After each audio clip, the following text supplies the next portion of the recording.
Olá pessoal, essa é a parte 2 do nosso vídeo das melhores enquadradas do STJ no ano de 2020.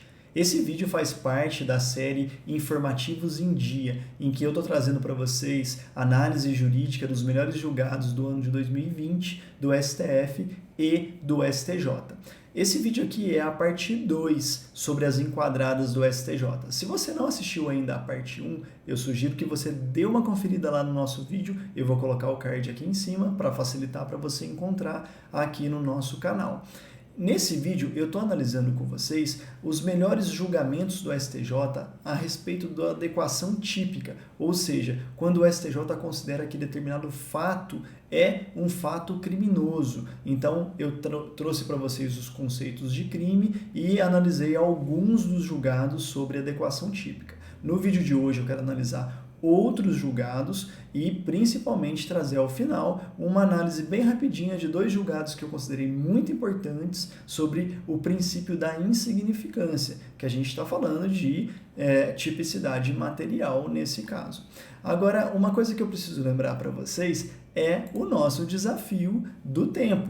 No vídeo anterior eu lancei com vocês o desafio da gente fazer essa análise dos informativos no máximo em 10 minutos. O primeiro vídeo eu consegui me limitar aos 10 minutos, vamos ver se nesse segundo é possível. Eu separei muitas decisões, eu não sei se eu realmente vou conseguir explicar tudo em 10 minutos, mas a gente tem que tentar, porque concurseiro bom não gosta de perder tempo e é assim que tem que ser mesmo. E eu espero trazer para vocês essa análise com qualidade e sem enrolação. Por falar nisso, chega de ficar enrolando e vamos fazer esse tempo rodar para a gente começar a analisar os julgados. Então tá valendo aí o tempo. O nosso primeiro julgado de hoje, a gente está falando do crime de peculato. Lembrando que o crime de peculato é aquele crime praticado por funcionário público que ele pode ser uma apropriação ou um desvio na redação do Código Penal que eu vou trazer aqui para vocês logo na sequência. O artigo 312 ele fala do peculato apropriação ou o peculato desvio. A modalidade que está sendo analisada aqui pelo STJ é a do peculato desvio. Então, ele está falando de um administrador, ou seja, alguém que detém dinheiro em nome da administração pública, ele desconta esse dinheiro dos servidores públicos que trabalham ali no órgão público dele. Por quê? Porque esses servidores públicos fizeram um crédito consignado, eles fizeram um empréstimo consignado, que é aquele empréstimo que desconta a prestação dele na folha salarial. E aí o órgão empregador desconta esse dinheiro e repassa para o banco. Ocorre que, nesse nosso caso concreto, o administrador deixou de repassar para o banco. A intenção dele era desviar esse dinheiro, mas ele não conseguiu. E aí a defesa alegava que, como ele não conseguiu por qualquer motivo desviar o dinheiro, a gente não teria a adequação típica, ou seja, não enquadraria no peculato desvio, porque ele não conseguiu desviar. E o que o STJ disse é que esse crime aqui do artigo 312, na modalidade de desvio, ele é um crime formal, não precisa demonstrar que efetivamente ocorreu o desvio. Basta a intenção de fazer o desvio em proveito próprio ou alheio, que é o que ficou demonstrado naquele caso. Então, peculato desvio, crime formal. A inexistência do resultado naturalístico, ou seja, efetivo desvio, e o sujeito ganhar o dinheiro no bolso dele, não é importante para enquadrar no peculato desvio.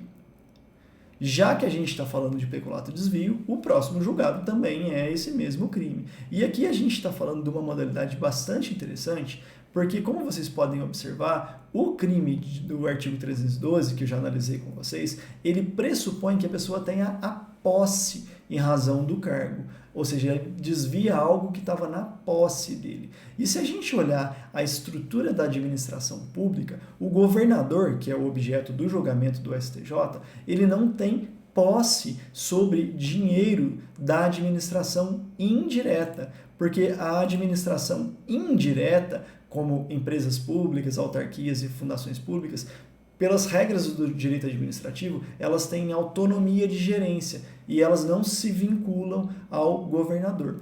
Ocorre que, nesse caso concreto, ficou demonstrado que, embora o governador não tenha gestão direta sobre esse órgão, ou seja, uma empresa pública, ele ficava exercendo influência no mandatário, ou seja, ele ficava pressionando o presidente daquela empresa pública para desviar o dinheiro em proveito da campanha dele, governador. Como ele exercia uma influência, o STJ entendeu que ele tinha uma posse indireta ou mera detenção ou qualquer coisa menos definida do que a posse no sentido civilístico. E isso já seria o suficiente para o direito penal para caracterizar o peculato desvio. Então, a posse que reclama o peculato desvio não é aquela mesma posse no sentido do direito civil. Então, ela pode ser uma posse, inclusive indireta, por meio de pressão do governador no presidente da entidade autárquica ou da empresa pública, que era o caso que estava sendo discutido. O próximo julgado, a gente está falando de algo muito próximo ao peculato, que é o crime de apropriação ou desvio de verba pública, mas agora cometido pelo prefeito. E quando esse crime é cometido pelo prefeito, ele é sancionado no Decreto-Lei 201, que são os crimes de responsabilidade dos prefeitos. E aqui ele prevê a conduta de apropriar ou desviar. E ele exige também proveito próprio ou alheio. Na circunstância que estava sendo julgada pelo STJ, é o funcionário fantasma. Funcionário fantasma é aquele em que o prefeito nomeia, mas o sujeito às vezes nem sabe que foi nomeado, ele nunca vai trabalhar. Ele não tem a contraprestação para a administração pública, que é o ganho do trabalho que ele ia propiciar, que ele ia vender para a administração pública. Nesse caso, que foi julgado pelo STJ, o funcionário fantasma ele recebia o dinheiro e ficava com todo o dinheiro para ele. Não tinha a figura que hoje em dia está sendo muito discutida da rachadinha, ou seja, ele não tinha, ou pelo menos não ficou comprovado que ele tinha que devolver dinheiro para aquele prefeito que contratou ele para não precisar trabalhar. Porque se tivesse rachadinha, a gente teria a discussão do proveito próprio ou alheio do prefeito. Nesse caso, o prefeito nomeou o sujeito, mas para beneficiar ele mesmo, deu uma boa de uma mesada lá para ele e dispensou que ele fosse trabalhar. Ele era um funcionário fantasma. O STJ disse que nesse caso não configura, ou seja, a figura não é típica, não é um crime. Isso é causa de devolução do dinheiro, ação de improbidade administrativa e etc. Mas crime não foi configurado. Então a gente passa para o próximo julgado. A gente está falando ainda do crime de responsabilidade dos prefeitos e aqui a gente está falando de um descumprimento do dever de prestação de contas. A lei exige que o prefeito preste contas à Câmara Municipal periodicamente. Ocorre que, eventualmente, os prefeitos atrasam essa prestação de contas. E o STJ quis distinguir a situação do sujeito que atrasa sempre do sujeito que acabou atrasando de vez em quando por algum motivo que não seja o dolo, ou seja, o elemento intencional dele. E nesse caso que foi julgado, ele atrasou por alguns meses, mas foi uma única vez. E depois ele prestou devidamente as contas e ficou tudo regular em termos de prazo. Aí o STJ disse que a falta de reiteração desses atrasos não impede que seja caracterizado o crime, ou seja, não enquadra no crime de responsabilidade nessa hipótese. E estamos aqui, então, o dever de prestação de contas que está previsto no artigo 1º, inciso 7. Próximo julgado, a gente está falando também de questões temporais. Aqui é o ICMS que é cobrado indiretamente num produto. O comerciante, quando vende um produto, ele desconta um valor que é o ICMS, que é o imposto. E quem paga esse imposto diretamente é o contribuinte de fato, é o consumidor. O consumidor compra, quando a gente compra alguma coisa, a gente paga ICMS. Só que a gente não separa esse pagamento. O vendedor, ele embute isso e depois repassa para o fisco. O que o STJ quis dizer é que quando você embute isso no produto e deixa de repassar para o fisco, você comete sim o crime previsto aqui na lei de sonegação fiscal, que é deixar de recolher o tributo que você descontou de alguém. Isso é um fato típico. Mas aí o STJ disse que, embora seja um fato típico, em regra, se você faz isso muito de vez em quando, ou seja, não é um contumaz em fazer isso, não caracteriza crime. O julgado, inclusive, o sujeito fez isso uma única vez. E aí o STJ considerou que isso não seria considerado como crime. Precisaria de uma contumácia, ou seja, acontecer mais vezes. É casuístico? É. Quantas vezes? Não ficou delimitado. Isso o juiz vai ter que fundamentar no caso concreto. O nosso próximo julgado, a gente está falando aqui da famosa Lei Maria da Penha. E aqui, a Lei Maria da Penha, a discussão era se a violência de um neto contra a avó era suficiente para caracterizar a Maria da Penha. A Lei Maria da Penha, ela exige alguns requisitos para que seja atraída a incidência típica para as condutas previstas na Lei Maria da Penha, e dentre elas, o principal elemento que a gente pode destacar é a existência de uma vítima mulher e um contexto de violência doméstica ou familiar. Neto contra a avó é possível porque a avó é mulher, existe uma relação de parentesco entre eles e, portanto, pode existir uma relação de violência no âmbito familiar e âmbito doméstico. Então é possível, o STJ entendeu que, abstratamente, a gente não pode excluir a hipótese de um neto responder nos termos da Lei Maria da Penha por crime cometido contra a sua avó. E aí a gente adentra também para o crime de estupro de vulnerável. Essa hipótese é muito interessante porque aqui a gente está falando daquela figura da omissão imprópria, que é quando o sujeito comete um crime, mas não por ação, ou seja, ele não fez. Nesse caso, não foi a irmã que estuprou a irmã dela vulnerável, foi o marido dessa irmã, foi um homem, ele estuprou a irmã, ou seja, essa irmã vulnerável foi para a casa da irmã dela, onde ela foi estuprada pelo marido dessa moça. E aí a discussão era, se ela apenas se omitiu, ela pode responder pelo estupro, pela omissão dela? A gente tem que se recordar aqui do artigo 13, parágrafo 2º do Código Penal, que vai falar ali da relevância penal da omissão. Nem toda omissão ela é penalmente relevante.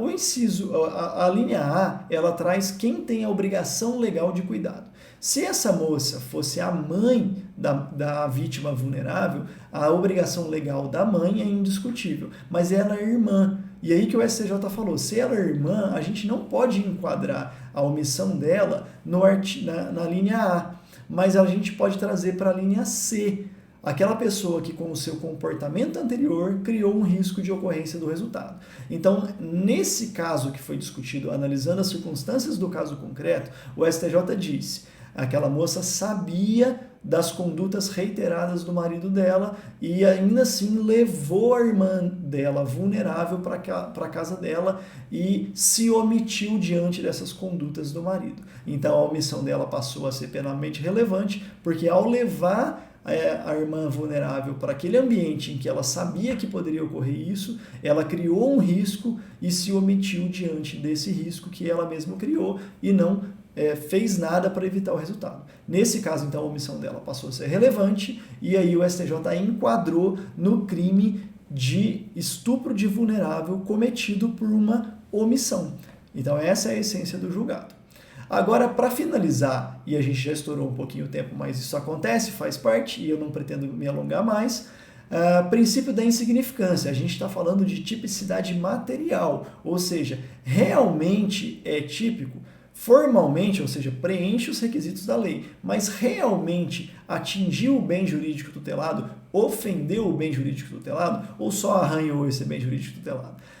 O primeiro que a gente está falando aqui é um estelionato de um médico que fingia que trabalhava e ele falsificava a presença dele. E, inclusive, era comum e foi descoberta alguns esquemas de fraude em que o sujeito fazia aquele dedo, as digitais, de silicone. E ele passava um dedo de silicone e deixava esse dedo de silicone com outras pessoas para registrar a saída e a entrada dele no local de trabalho, onde ele não ia. Se ele não vai no local de trabalho e declara que está indo por meio dessa conduta fraudulenta, ele está sim cometendo o crime de estelionato, adequação típica formal. E aí a discussão era, isso é insignificante? O STJ falou, nada de insignificante, isso está ofendendo bens sensíveis da administração pública, portanto a conduta é formal e materialmente típica. Foi devidamente enquadrado como estelionato. Agora, para finalizar, a gente vai falar de outra atipicidade material e, nesse caso, a gente está falando do crime de furto. O furto qualificado, por ser qualificado, como, por exemplo, furto cometido durante a noite, furto cometido por meio de uma escalada, por meio do rompimento de obstáculo, o furto qualificado sempre foi visto como uma hipótese em que não admite a gente aceitar a ideia da insignificância. Porque se teve uma qualificadora, teve um adicional ao furto, não teria como isso ser reputado insignificante. Mas analisando um caso concreto, o STJ chegou à conclusão que determinadas hipóteses, mesmo sendo furto qualificado, ainda assim vão ser insignificantes. Então, o sujeito que furta por meio de uma escalada ou por meio de rompimento de obstáculo, mas sem causar graves danos, ou talvez a escalada seja o melhor exemplo, para furtar pequenas coisas de absoluto valor inexpressivo, como por exemplo um shampoo, essa pessoa não poderia responder pelo crime de furto porque ela não estaria agredindo o bem jurídico tutelado. Isso não estaria na esfera de proteção do direito penal, e sim de outras esferas do direito. Essa é a lógica por trás dessa decisão do STJ. Pedindo desculpa por ter extravasado um pouquinho os nossos 10 minutos, mas faz parte e a gente analisou vários julgados aqui. Vamos encerrando esse vídeo por hoje. Você que assistiu até o fim, aquele meu muito obrigado de sempre. Não deixa de curtir o vídeo, seguir o canal. Até mais, até os nossos próximos vídeos sobre a jurisprudência do STF e do STJ em 2020 e o nosso projeto de colocar esses informativos em dia.